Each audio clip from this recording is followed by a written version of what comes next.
नमस्कार।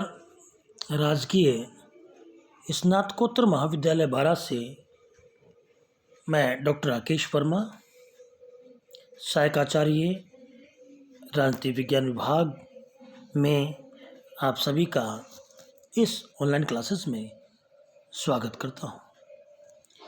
प्यारे बच्चों, बीए फर्स्ट ईयर का सेकंड पेपर प्रतिनिधि भारतीय राजनीतिक विचारक, इस पुस्तक का हम अध्ययन कर रहे हैं। यह पुस्तक उन भारतीय राजनीतिक विचारकों के तत्कालीन परिस्थितियों में शासन व्यवस्था पर दिए गए विचारों पर लिखी गई पुस्तक है।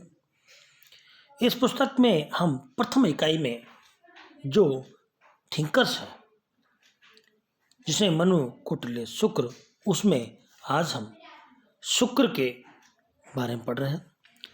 पिछली कक्षा में हमने शुक्र के बारे में बात की थी। आज हम शुक्र की जो पुस्तक है वह है शुक्र नीति। इस पुस्तक में जो वैदेशिक संबंधों के बारे में, वैदेशिक संबंधों जिसको हम परराष्ट्र संबंध के बारे में बात कर रहे हैं, शुक्र ने आंतरिक शासन व्यवस्था का उल्लेख तो किया ही है कि राज्य के अंदर किस प्रकार की शासन व्यवस्था विद्यमान होनी चाहिए।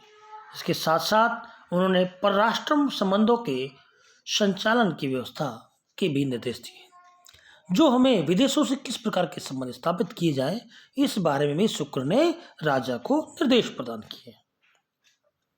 परराष्ट्र संबंधों के संचालन के संबंध में उनके विचार के बारे में बात करते हैं। शुक्र ने राज्यों का वर्गीकरण किया है। शुक्र ने वैदेशिक संबंधों के संचालन की दृष्टि से सर्वप्रथम राज्यों का वर्गीकरण किया है, और राज्यों का वर्गीकरण मूलतः वैसे ही है जैसे कि कौटिल्य के मंडल सिद्धांत में दिया है, मनु के मंडल सिद्धांत में दिया है। उसी प्रकार शुक्र ने भी शत्रु, मित्र, मध्यम, उदासीन, इस प्रकार के राज्यों की व्यवस्था भी उसने की है। इस प्रकार चार प्रकृति के राज्यों और राजाओं का वर्णन किया है।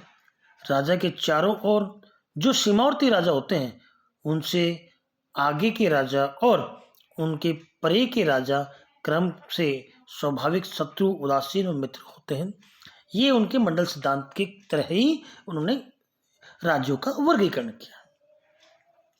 शुक्र के अनुसार पीछे स्थित व उनके पीछे स्थित राजा भी उसी क्रम में शत्रु, उदासीन, मित्र राज्य होते हैं। जो पीछे के राज्य होते हैं उसी प्रकार, जिस प्रकार अपने मनु, कौटिल्य का जो मंडल सिद्धांत पढ़ा पिछली कक्षा में, उसके संबंधित है, मगर यहाँ वो मंडल सिद्धांत का प्रतिपादन नहीं करते हैं। इतना जरूर कहते हैं कि पड़ोसी राजा आपका शत्रु है, उसके आगे वाला मित्र है, उसके आगे वाला अपने शत्रु का मित्र है तो अपना शत्रु है। इस प्रकार की व्यवस्था, ऐसा ही व्यवस्था पीछे जाती है। तो पीछे भी हम वही देखते हैं कि हमारे पीठ के पीछे वाला भी शत्रु होता है, फिर उसके पीछे, उसके आगे पीछे वाला हमारा मित्र होता है। इस प्रकार की व्यवस्था आगे चलती रहती है। आज हम जो है षड्गुण नीति, जो 6 गुणों वाली नीति है, शुक्र ने भी षड्गुण नीति पर विचार ज्यादा व्यक्त किया। परराष्ट्र संबंधों के संचालन में षड्गुण नीति और उपाय को उन्होंने महत्वपूर्ण स्थान दिया। परराष्ट्र संबंधों के प्रसंग में शुक्र ने सर्वप्रथम षड्गुण नीति का प्रतिपादन किया, और षड्गुण नीति का आशय 6 गुणों या गुणों वाली नीति से है, जिसको षष्ठ गुण या 6 गुण के कहा जाता है। इसको हम क्या कहते हैं? षड्गुण नीति। षड्गुण नीति में हमने क्या क्या देखते हैं? षड्गुण नीति में क्या आएगा? संधि,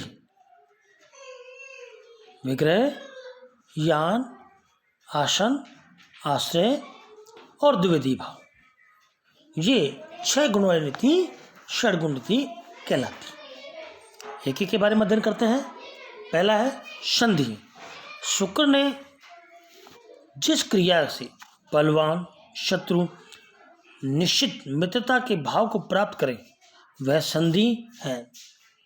शुक्र ने राजा को प्रत्येक शत्रु के साथ संधि करने के निर्देश नहीं दिया है, अपितु उसने इस संबंध में योग्य पक्ष और उपयुक्त अवसर का उल्लेख करते हुए कहा है कि अत्यंत बलवान द्वारा आक्रमण किए जाने पर जब प्रतिकार का कोई उपाय न हो, तो विपत्ति में पड़ा हुआ राजा अच्छे समय की प्रतीक्षा करते हुए उससे संधि कर ले।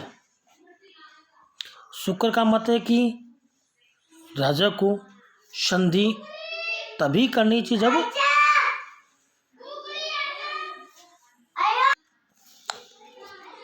जिस प्रकार से घने कांटों से घिरे हुए बांसों के समूह को काट या उखाड़ा नहीं जाता, उसी प्रकार से मलेच्छों से भी संधि किए हुए राजा को भी कोई भी पराजित नहीं कर सकता है। संधि के प्रसंग में शुक्र की चेतावनी यह है कि बुद्धिमान राजा दूसरे राजाओं के साथ संधि करके भी किसी का विनाश नहीं कर सकता है। अगला है विग्रह।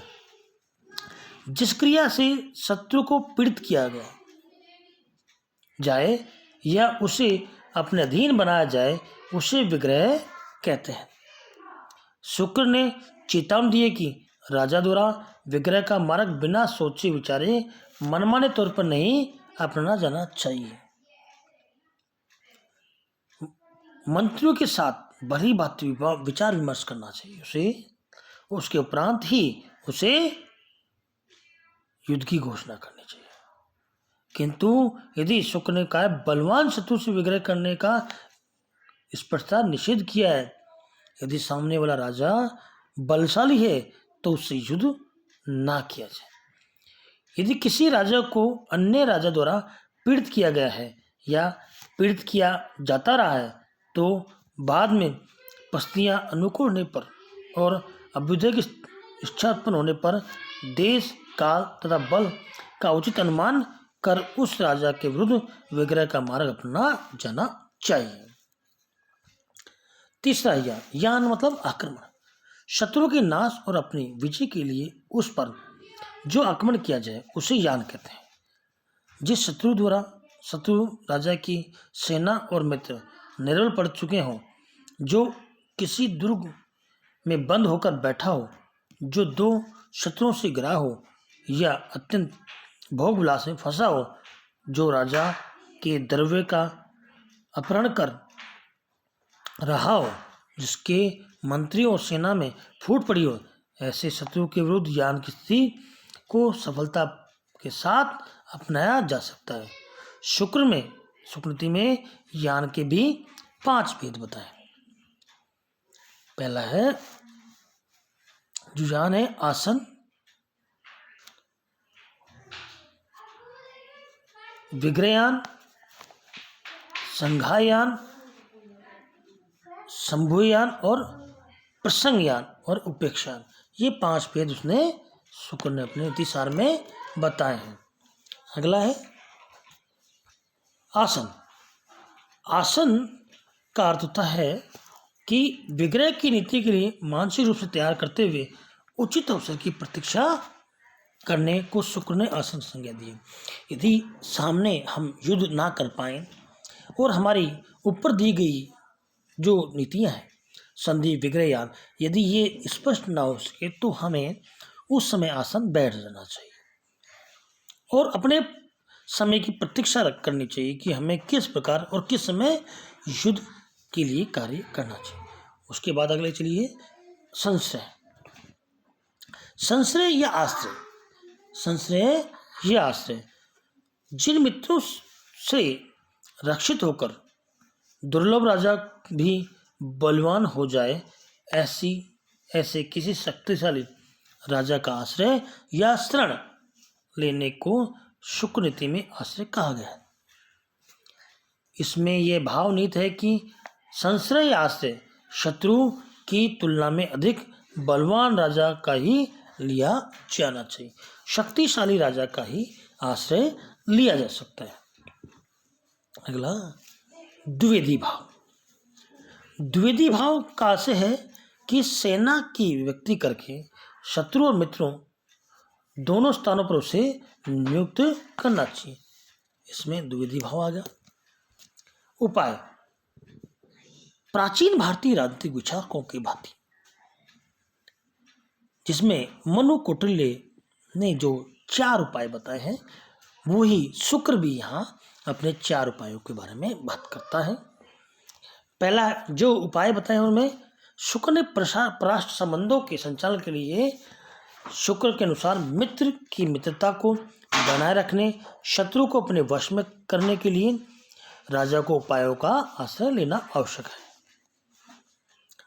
जो यहाँ शुक्र ने एक बात की, जिस प्रकार से राजा सर्प, हाथी और सिंह को अपने वश में करता है, उसी प्रकार से राजा को यथा योग्य उपायों से मित्र शत्रु को अपना पार्श्ववर्ती बनाना चाहिए, क्योंकि उपाय से मनुष्य भूमि में रहकर स्वर्ग तक पहुंच जाता है। वह तथा व्रज को भी विदित कर देता है, हाथी को भी ढेर करता है।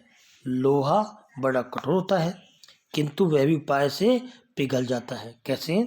लोहे को गर्म करने पर, लोहे के द्वारा चोट मारने पर लोहा फैल जाता है। हाथियों के मस्तक पर वार कर से ही पैर रखा जाता है।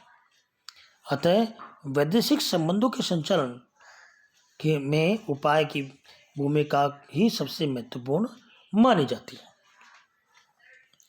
हम बात करते हैं पहला उपाय साम। साम का मतलब होता है समझाना। साम का अर्थ है समझाना। शुक्र ने साम का उपाय का उल्लेख मित्र व शत्रु दोनों के लिए अलग अलग रूप में किया है। तुम्हारे समान मेरा दूसरा कोई मित्र नहीं है। शुक्र ने इन वचनों का प्रयोग मित्र के लिए साम वाक्य माना जाता है। तुम्हें और मुझे परस्पर एक दूसरे के अनिष्ट का विचार नहीं रखना चाहिए, बल्कि सहायता ही करनी चाहिए। शुक्र के अनुसार ऐसे कथन शत्रु के लिए समवाक्य होते हैं। दूसरा दान। कुछ देकर देने का वचन देकर संतुष्ट करना दान कहलाता है। इसे भी मित्र और शत्रु के लिए अलग अलग रूप में उपयोग किया जाता है। जीवन सहित मेरी सभी वस्तुएं तुम्हारी है। राजा के द्वारा मित्र के प्रति इन वचनों का प्रयोग किया जा सकता है।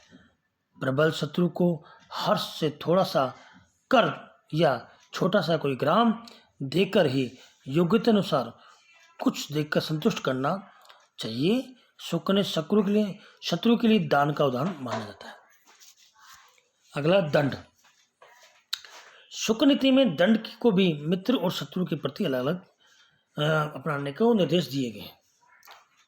तुम यदि ऐसे हो तो मैं तुम्हारे साथ मित्रता नहीं रखूंगा। इन वचनों का प्रयोग शुक्र के मत में मित्र के लिए दंड वाक्य है। शत्रु के प्रति दंड नीति को अपनाते हुए उसे सभी प्रकार की पीड़ा पहुंचाई जा सकती है। डाकुओं से शत्रुता को पीड़ा पहुंचाना, शत्रु के धन धान्य को छीन कर देना, सेना के प्रयोग तथा उग्र नीति को अपनाकर शत्रु को डराना, इस प्रकार के कुछ उपाय दिए गए। भेद। जो भेद है, भेद और दंड का प्रयोग समान शत्रु के लिए उचित माना जाता है। भेद के उपाय को ही शत्रु एवं मित्र के प्रति अलग अलग रूपों में अपनाने का निर्देश है। मित्र के सामने अन्य मित्रों के गुणों की प्रशंसा करना। शुक्र ने मित्र के लिए भेद नीति का उदाहरण बताया गया है। शत्रु के संपूर्ण साधनों को हीन बना देना, शत्रु से अधिक बलशाली का आश्रय लेना एवं शत्रु से हीन बल वाले को प्रबल बना देना, इन सबको शुक्र के प्रति भेद नीति अपनाया कहा गया है। भेद का एक अन्य मार्ग है शत्रु राज्य की प्रजा से भेद उत्पन्न कर उसकी एकता को नष्ट करना। शुक्र के अनुसार शुक्र राज्य के प्रसंग में अपनाने के लिए भेद सर्वोत्तम उपाय है, तथा यदि भेद के उपाय को आवश्यक बुद्धिमत्ता के साथ अपनाया जाए तो फिर दंड को अपनाने की आवश्यकता ही नहीं रहती है।